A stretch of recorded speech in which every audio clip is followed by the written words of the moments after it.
Hey everyone, this is Tim from YourSixGaming. Today in this video, I'm going to show you how to disconnect and unpair your Xbox Series X controller from your Xbox. Now this will also work on your PC or maybe your phone. So if you look at the top of the controller, there is this small button. So right here, this will be the sync and pair button. So let's focus in on that. And then if we hold that down, the light is going to go ahead and blink, indicating it's in the pairing or syncing mode.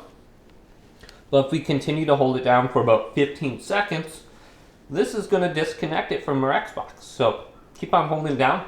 The controller will vibrate and then it will turn off. So I can feel it vibrate and then it turned off on me. So that's an indication it is reset and it's disconnected from my Xbox now. And we have to go ahead and repair it and reconnect it now. So you can connect it to a new device. Sometimes I do this if I am having an issue with my controller and it's simply not working. So now I'm going to turn on my controller to reconnect it. Then I'm going to go to the sync button and then the sync button on the Xbox itself and hold both these buttons down at the same time. And then let go after about 5 to 6 seconds. And the two lights should now be in sync, indicating that your controller is connected to your Xbox.